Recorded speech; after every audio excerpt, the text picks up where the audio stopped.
Pendant des décennies, Nora Miao est restée silencieuse. Alors que les rumeurs enflaient sur sa relation avec Bruce Lee, des romances secrètes, une alchimie sur les plateaux, des vérités cachées, elle a choisi de ne rien dire. Tandis que le monde se questionnait, Nora était restée muette, laissant chacun croire ce qu'il voulait. Mais aujourd'hui, après 50 ans, elle est prête à raconter sa version de l'histoire. Que s'est-il réellement passé entre elle et Bruce Lee? Était-ce simplement une amitié, ou bien quelque chose de plus?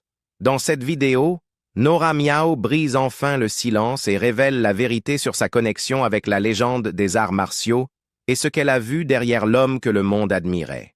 La vérité derrière les rumeurs. Nora Miao, née en 1952 à Hong Kong, est une actrice bien connue de l'âge d'or du cinéma d'arts martiaux. Son vrai nom est Chan Wingman, mais elle est devenue célèbre sous le nom de scène Miao Ke-Xiu.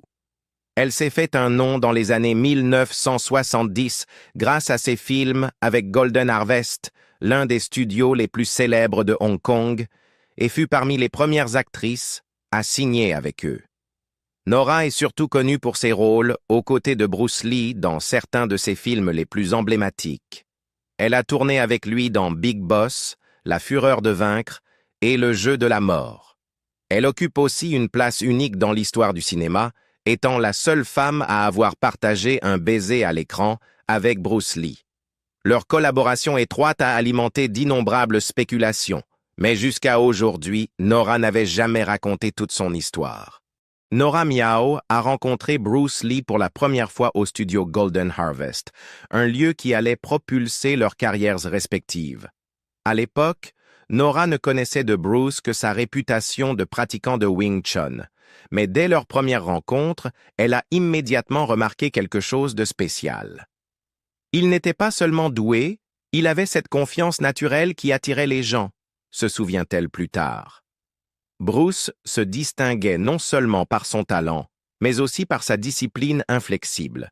Il abordait chaque scène avec intensité, cherchant toujours le réalisme plutôt que le spectacle. Nora a vu cela de près en travaillant avec lui sur Big Boss. Contrairement à de nombreux acteurs satisfaits de chorégraphies martiales spectaculaires et traditionnelles, le style de Bruce était brut, réel, puissant. Il voulait révolutionner le cinéma d'arts martiaux et dès le début, Nora a compris sa mission.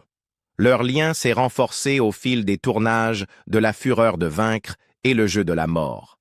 Bruce n'était pas seulement un collègue, il devint un ami et un mentor. Bien que Nora n'ait pas été formée aux arts martiaux, Bruce lui enseignait patiemment les bases. Les arts martiaux, ce n'est pas se battre. C'est la discipline, la concentration, l'expression de soi, lui disait-il. Nora admirait la dévotion de Bruce. Non seulement il travaillait dur sur ses propres scènes, mais il aidait aussi les autres à s'améliorer, y compris elle. Elle se souvient comment il plaisantait avec elle sur le plateau, la taquinant gentiment. Ces moments complices ont fait naître des rumeurs. Certains ont commencé à se demander si leur relation n'était pas plus que professionnelle. Leur alchimie à l'écran et leur amitié hors caméra ont alimenté les spéculations d'une liaison. Beaucoup pensaient que Bruce et Nora avaient une connexion spéciale au-delà des caméras. Une chose en particulier renforçait ces rumeurs. Nora Miao fut la seule femme à partager un baiser à l'écran avec Bruce Lee. Dans La Fureur de vaincre, le personnage de Nora embrasse celui de Bruce dans ce qui deviendra une scène emblématique. Pour Nora, ce fut une expérience mémorable et angoissante. « C'était mon premier baiser à l'écran », confia-t-elle. « J'étais très nerveuse, et Bruce l'était aussi. Il avait peur de trop s'impliquer dans la scène et de dépasser les limites. Ils ont tous deux pris de grandes inspirations avant de filmer, essayant de calmer leurs nerfs. Ce baiser est devenu un moment légendaire du cinéma, et aussi la source de nombreuses rumeurs sur leur relation. Malgré les spéculations du public, Nora a toujours été claire. Il n'y a jamais eu de relation amoureuse entre elle et Bruce Lee. Bruce plaisantait souvent avec moi, me taquinait, mais c'était toujours bon enfant, expliqua-t-elle. Nous étions collègues et amis, rien de plus. Pourtant, certains rapports affirmaient que Bruce l'avait courtisée, bien qu'il fût marié à Linda Lee Cadwell. Nora n'a jamais directement répondu à ces rumeurs, préférant rester silencieuse. « J'ai une forte personnalité. Je ne ressens pas le besoin de tout expliquer à tout le monde », a-t-elle dit un jour. « Si je dément, les gens ne me croiront pas de toute façon. Alors à quoi bon? Les gens croiront ce qu'ils veulent. » Même si Nora n'a jamais confirmé de relation amoureuse avec Bruce, il est indéniable qu'ils partageaient un lien profond. Bruce la respectait comme actrice et souhaitait souvent qu'elle soit l'actrice principale de ses films. En fait, il l'a personnellement invitée à jouer dans Le jeu de la mort en 1972. Nora a refusé, ne voulant pas être exposée à la pression des médias et du public. À cette époque, les rumeurs sur leur relation étaient à leur comble, et Nora souhaitait s'en éloigner. Elle est partie pour Taïwan, où elle a travaillé sur un film d'art. Là, elle a rencontré l'acteur taïwanais Ko Chun-seung, qui est ensuite devenu son mari. Après cela, Nora et Bruce se sont rarement revus, bien que Bruce demandait souvent de ses nouvelles. Ses souvenirs de Bruce restent cependant vifs. C'était quelqu'un qui voulait toujours le meilleur pour tous. Il était passionné, déterminé et bienveillant. Malgré tout, Nora Miao n'a jamais laissé les rumeurs définir sa relation avec Bruce Lee. Elle a laissé le public penser ce qu'il voulait, mais ceux qui la connaissaient et connaissaient Bruce savaient la vérité. Vivre avec sa mémoire. Quand Nora Miao a appris la nouvelle de la mort soudaine de Bruce Lee en juillet 1973, son monde s'est effondré. Le choc, l'incrédulité et une immense tristesse l'ont envahi. Au début, elle ne pouvait pas y croire. Bruce, si plein de vie, d'énergie et de rêves, ne pouvait pas être parti. Mais lorsque la réalité s'est imposée, elle s'est effondrée. « J'ai pleuré, j'ai crié. Je ne pouvais tout simplement pas le supporter », se souvient Nora, la voix encore chargée d'émotions, même des décennies plus tard. Pour Nora, Bruce était bien plus qu'un partenaire de cinéma. Il était un ami proche, quelqu'un qu'elle admirait et avec qui elle partageait des moments inoubliables, à l'écran comme dans la vie. Sa disparition a laissé un vide dans son cœur que le temps n'a jamais complètement comblé. Nora se souvient encore du moment où elle a vu Bruce pour la dernière fois. Son corps reposait paisiblement, comme s'il dormait simplement. Elle a doucement passé sa main dans ses cheveux, espérant, d'une manière ou d'une autre, qu'il réagirait. Mais rien. C'est à ce moment-là qu'elle a vraiment compris. Il était parti. Son visage était calme, presque serein. J'ai touché ses cheveux et j'ai su. Il ne reviendrait pas. Cette image ne l'a jamais quitté, rappel douloureux de la finalité de la vie et de la fragilité de ceux que nous aimons. Encore aujourd'hui, Bruce Lee reste pour Nora une légende incomparable. Il était unique. Il n'y aura jamais un autre Bruce, dit-elle. Partout où elle va, les fans lui parlent encore de lui. Au Japon, dans d'autres régions d'Asie, ou même au Canada, où elle vit maintenant, le nom de Bruce revient toujours. Les gens veulent savoir comment il était, quels souvenirs elle garde de lui. Son influence, même des décennies après sa mort, est toujours aussi forte. Aujourd'hui installée au Canada, Nora ressent encore la présence de Bruce dans sa vie. Chaque fois qu'elle visite Seattle, elle prend le temps de se rendre sur sa tombe. Debout devant sa dernière demeure, elle repense à leur passé commun et à l'influence profonde qu'il a eue sur elle. « J'ai vécu avec son souvenir pendant tant d'années, » dit-elle doucement. « Je pense encore souvent à lui. » Bruce Lee n'était pas qu'une star pour Nora Miao. Il était un ami qu'elle a aimé, admiré et perdu trop tôt. La douleur de sa disparition demeure, mais aussi la fierté d'avoir connu quelqu'un qui a changé le monde. Il ne portait pas d'alliance. Outre Nora Miao, Bruce Lee était également entouré de nombreuses rumeurs impliquant d'autres femmes, même après son mariage. Sa vie privée est devenue un sujet constant d'intrigue, allant d'amitiés proches à des liaisons scandaleuses qui attiraient l'attention du public.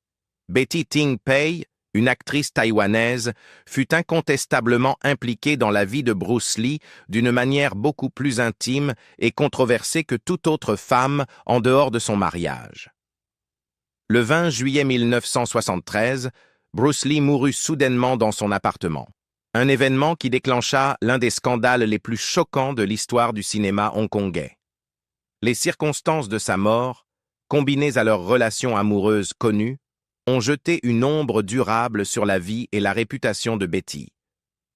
Betty et Bruce étaient amants depuis plus d'1 an avant sa mort prématurée. Contrairement à d'autres liaisons supposées, leur relation n'était pas complètement cachée du public. Bruce était souvent vu rendant visite à son appartement et il lui aurait offert une Mercedes-Benz, un geste qui rendait leur proximité difficile à ignorer. Malgré cela, Bruce minimisait souvent l'importance de leur relation. À des amis comme Nancy Kwan, il décrivait Betty comme « juste une aventure », disant « Elle ne compte pas pour moi, j'ai plein de filles ». Mais pour Betty, cette relation avait une signification profonde. « Il a été le premier homme que j'ai vraiment respecté et je l'admirais beaucoup », confia-t-elle plus tard. Avant lui, je n'étais pas sérieuse dans mes relations, je ne connaissais rien à l'amour. Betty affirmait que Bruce lui avait donné un sentiment de valeur qu'elle n'avait jamais ressenti auparavant. Leur lien, à ses yeux, allait bien au-delà d'une simple aventure. Le scandale autour de la mort de Bruce s'intensifia car il était mort dans son lit après avoir pris un antidouleur qu'elle lui avait donné. Bruce s'était plaint d'un mal de tête, avait pris un comprimé d'équagésique et s'était allongé pour se reposer, sans jamais se réveiller. Betty avait tenté de le ranimer et appelé de l'aide, mais il était trop tard. Le fait que Bruce soit mort dans son appartement est devenu public, alimentant d'interminables rumeurs sur leur liaison, la cause de sa mort et même des spéculations selon lesquelles elle aurait été impliquée. Après la mort de Bruce, la carrière et la vie de Betty ont changé radicalement. Elle fut vilipendée par certains fans et les médias, présentée comme la femme qui avait causé la chute d'une légende. Pour tenter de raconter sa version de l'histoire, elle joua dans Bruce Lee and I en 1976, un film semi-autobiographique qui dramatisait leur relation. Sa décision de jouer son propre rôle fut perçue par certains comme une tentative de reprendre le contrôle de son récit, mais d'autres y virent une exploitation de l'héritage de Bruce. Malgré la controverse, Betty Ting Pei a toujours affirmé qu'elle aimait Bruce et chérissait le temps passé avec lui. Au fil des années, elle a réfléchi à leur relation avec un mélange de fierté et de chagrin, déclarant souvent que Bruce Lee était l'amour de sa vie. Alors que le monde se souvient d'elle principalement pour sa connexion à sa mort, le point de vue de Betty offre un aperçu des conséquences profondément personnelles et souvent douloureuses d'avoir aimé quelqu'un d'aussi emblématique. Aux États-Unis, Bruce Lee fut également lié à l'actrice américaine Sharon Farrell, ajoutant une autre dimension à sa vie personnelle complexe. Leur relation, bien que moins médiatisée que d'autres, fut passionnée et intense. Sharon rencontra Bruce en 1969, alors qu'il travaillait comme conseiller en arts martiaux sur le film The Wrecking Crew. Bien que Bruce soit marié à Linda à l'époque et qu'il venait d'accueillir leur deuxième enfant, Shannon, il séduisit rapidement Sharon par sa confiance, son charisme et sa remarquable prestance physique. Farrell parle plus tard ouvertement de leur liaison, décrivant Bruce comme un amant extraordinaire ayant une profonde compréhension du corps féminin. « Bruce m'a emmené sur la Lune et au-delà », se souvint-elle. « Il m'a complètement bouleversé. » C'était le premier homme avec un corps aussi magnifique. Ses muscles étaient si bien dessinés, comme s'ils avaient été sculptés. Leur connexion physique était indéniable, mais Sharon voyait aussi les complications. Bruce était marié, et sa vie ne lui appartenait pas entièrement. Malgré cela, leur liaison continua un certain temps, souvent selon les conditions de Bruce. Il appelait ou se présentait soudainement, prenant le contrôle de leur rencontre. Il disait simplement « Je viens » et c'était tout, dit Farrell. Il était intense, mais cela ne me dérangeait pas. Bruce était l'amour de ma vie. Cependant, Les sentiments de Sharon se compliquèrent lorsqu'elle développa une relation avec un autre homme, Steve McQueen, l'ami proche de Bruce et l'un de ses élèves les plus célèbres en arts martiaux. McQueen était déjà une grande star d'Hollywood, connue pour son image de dur à cuire et son charme rebelle. Sharon se retrouva déchirée entre deux hommes puissants, l'artiste martial magnétique et l'acteur emblématique. Finalement, Farrell fit un choix qui mit fin à sa relation avec Bruce. Elle décida d'être avec McQueen, attirée par la stabilité et la protection qu'il offrait. Bien qu'elle admît être en désir pour McQueen, elle confessa que Bruce restait le véritable amour de sa vie. « Ah, Steve avait du succès. Il était mon protecteur, » expliqua-t-elle. « J'étais en désir avec Steve, mais Bruce, c'était autre chose. Je l'aimais. » Leur liaison, bien que brève, laissa une empreinte durable chez Sharon. Même des années plus tard, elle parlait de Bruce avec une profonde affection et nostalgie, se souvenant de lui non seulement comme d'une légende des arts martiaux, mais comme d'un homme qui avait apporté dans sa vie une passion et une intensité que personne d'autre n'avait su lui offrir. Bruce, pour sa part, ne parla jamais publiquement de sa relation avec Sharon. Cela resta l'un des nombreux aspects privés de sa vie qui ne furent révélés qu'après sa mort. Pourtant, pour ceux qui connaissaient l'histoire, cela ajoutait une nouvelle dimension à cet homme déjà plus grand que nature, montrant que même une icône mondiale pouvait être vulnérable à l'amour, au désir et aux choix complexes que cela entraîne. Le charme indéniable de Bruce Lee et son physique athlétique attirèrent de nombreuses femmes durant son ascension, tant à Hong Kong qu'à Hollywood. Sa personnalité magnétique, combinée à sa célébrité et au mystère des arts martiaux, laissait souvent une forte impression à ceux qui le rencontraient. L'une de ces femmes fut Tordis Brandt, une actrice allemande glamour, bien connue dans les années 660 et 70. Tordis, comme beaucoup d'autres, fut captivée par la présence unique de Bruce. Elle le décrivit un jour comme ayant un magnétisme indescriptible, une intensité silencieuse qui attirait naturellement les gens. Contrairement à beaucoup de stars hollywoodiennes de l'époque, Bruce n'avait pas besoin de se vanter ou de surexploiter sa notoriété. Sa confiance venait naturellement, enracinée dans sa discipline et son dévouement à son art. Tordis et Bruce eurent une brève liaison, empreinte d'admiration et de fascination. Cependant, cela se termina brutalement lorsqu'elle découvrit que Bruce était marié et père de famille, ce qu'il ne lui avait jamais révélé. « Il ne portait pas d'alliance », déclara Tordis dans une interview des années plus tard. « Et il n'a jamais mentionné sa femme. Quand je l'ai appris, j'ai été choqué. » Leur relation fut courte, mais laissa une marque durable chez Tordis.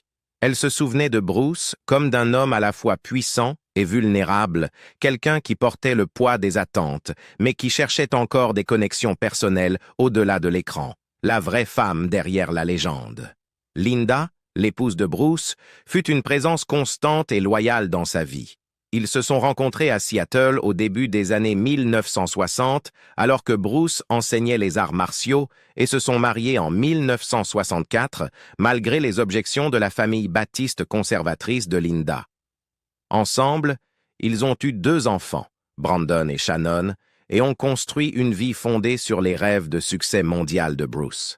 Alors que la célébrité de Bruce montait en flèche, surtout après son retour à Hong Kong et le succès international de ses films, des rumeurs d'infidélité le suivaient partout. Certaines sources suggèrent que Linda, bien qu'au courant de ces liaisons, les tolérait, croyant qu'elles ne menaçaient pas le fondement de leur mariage. Bruce lui-même avait une vision controversée de la fidélité, ayant un jour dit à Linda « L'infidélité n'a aucun véritable impact sur un mariage. Une attirance passagère pour une autre femme n'a aucune importance. » Pour lui, ce qui comptait réellement, c'était son engagement envers elle et leurs enfants. Malgré ses défis, Linda est restée présente et soutenante, souvent décrite comme la partenaire idéale pour un homme aussi intense et ambitieux que Bruce. Les amis du couple, y compris le frère de Bruce, Robert Lee, ont souligné sa force tranquille et sa patience. Robert a un jour déclaré « En célibataire, Bruce aimait les filles belles et tape à l'œil, mais il a épousé une femme calme, sensible, qui savait écouter et le laissait faire les choses à sa façon. Linda abordait rarement les rumeurs publiquement, préférant se concentrer sur la préservation de l'héritage de Bruce après sa mort soudaine en 1973. Tandis que beaucoup se demandent encore comment elle a pu supporter les scandales, ceux qui la connaissaient saluent souvent sa force, la considérant comme un pilier dans la vie tumultueuse de Bruce. Un homme complexe derrière le charme. Bruce Lee a un jour admis qu'il n'était pas un saint. Ses liaisons, bien que discrètes aux yeux du public, étaient un secret de polichinelle dans son cercle intime. Il justifiait souvent ses actes avec un certain détachement philosophique, croyant que les attirances passagères n'avaient aucun poids réel face aux engagements profonds du mariage et de la famille. Cet état d'esprit, combiné à son emploi du temps intense, sa célébrité mondiale et son besoin de contrôle, compliquaient ses relations personnelles. En public, Bruce se montrait dévoué à son épouse Linda et à leurs enfants, mais derrière les portes closes, une réalité différente se dessinait. Son charme indéniable et son physique sculpté attirèrent de nombreuses femmes, aussi bien à Hong Kong qu'à Hollywood. L'une de ces femmes fut Tordis Brandt, une actrice allemande glamour, populaire dans les années 60 et 70. Comme beaucoup, elle fut captivée par la présence magnétique de Bruce. Durant ses années à Hollywood, l'attrait de Bruce dépassait largement les arts martiaux. Il fascinait les femmes par ses démonstrations spontanées de kung-fu et les séduisait avec ses pas de cha-cha, une danse qu'il maîtrisait depuis sa jeunesse et qui révélait toute sa grâce. Son charisme ne venait pas seulement de sa célébrité, il était profondément personnel. La confiance de Bruce était authentique et sa passion pour la vie attirait naturellement les gens vers lui. Cependant, sa célébrité croissante brouillait les frontières entre admiration et controverse. Ses liaisons avec des femmes comme Sharon Farrell, Tordis Brandt et Betty Ting Pei sont devenues une partie de sa légende. Certains le voyaient comme un mari fidèle, d'autres comme un homme tiraillé entre ses devoirs publics et ses désirs privés.